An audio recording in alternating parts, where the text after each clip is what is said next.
Hello chess lovers, Soren here, and in today's video I want to share with you another interesting game played at the ongoing 2022 FIDE Chess Olympiad. We are in round 8 and the team of United States is playing against the second team of India. Raunak Sadhwani is playing against Leinier, Dominguez, Perez. As you know, Raunak Sadhwani is a chess prodigy who achieved the title of Grandmaster at age 13. The 9th youngest player in history to become a Grandmaster. So Raunak opened up with e4, to which Dominguez Perez answered with c5. The good old Sicilian defense is on the board, which I really love because it's never boring and it leads to sharp double-edged positions.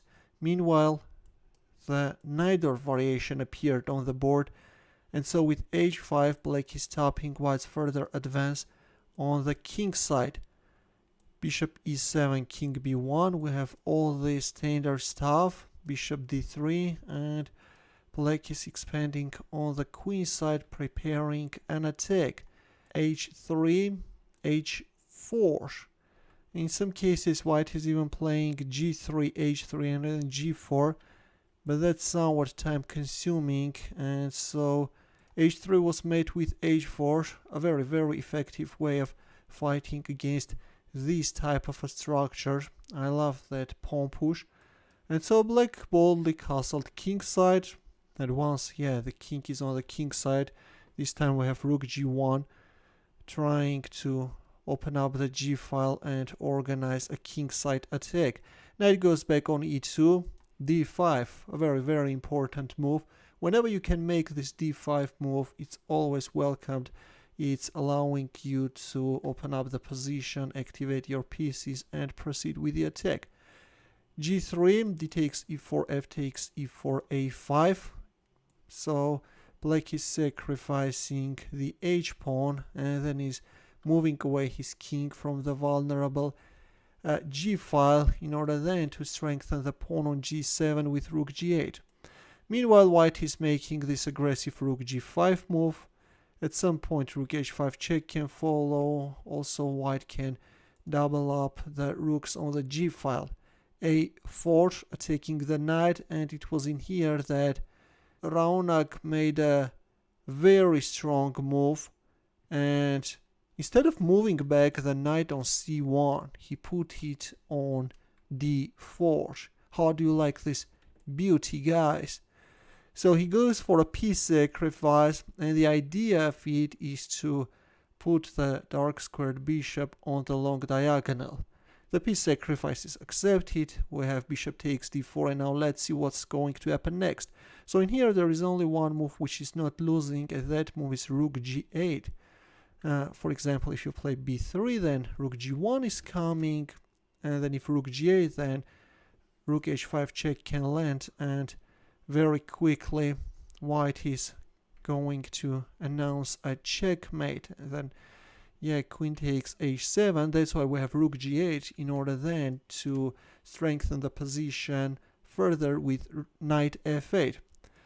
Rook g1, renewing this rook h5 threat.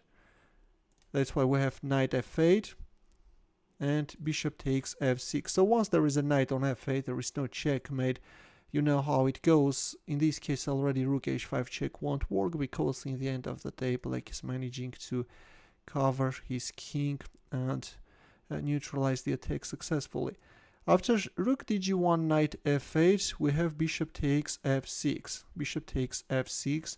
A defender is removed. We have a check, and then e5, opening up the light squared bishop's diagonal. g6. This time we have queen h6. The pressure is too big, but we can see that Leinier Dominguez Perez is still holding, and his defense is very accurate.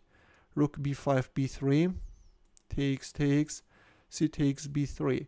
So white managed to get passed pawns on the b file, and if white can simplify the position, for example trade off the queens, then can try to make use of it. Rook goes on g8. Meanwhile, looks like that the storm is over and the players are trying to consolidate their position. check, knight f6, knight c3, rook d8, queen e3, king g7. We have an equality, yes, according to Stockfish we have an equality. Maybe from a human perspective playing this position with the white pieces is easier. Also white has a psychological advantage, made a piece sacrifice, organized a bold attack, but the cold-hearted machine Stockfish says we have an equality. But in here black made a serious mistake, played knight d5, which is losing. Better was strengthening the 6th rank with rook c6 and then queen b5. Yeah, the fight goes on, but after knight a4 we have knight d5, and this is losing. There came a check from e5, after which the knight gets pinned. King g8, rook d4. White could also play h5, but still it's early. First rook d4, and then after rook c5 we have rook gd1. Another pin is on the board. Yeah, with that knight d5 black made a huge mistake, stepped on several pins, and now is going to pay a high price for it. So white totally tied up like pieces, and now this h5 is coming. Black played f6, a desperate attempt, and queen e4. If king f7, then just h5. Dominguez Perez played king f8, but resigned after queen takes g6. Yeah, black's position collapses, there is no defense. Enough is enough. Black resigned. Very impressive game, I really liked it, especially that knight d4 move. I think that for Raunak this will be a memorable game for ages. Feel free to share it with your friends, and in the end a chess puzzle where the task is to win with the white pieces. There is a forced mate in 5, and we'll wait for your answer in the comment section.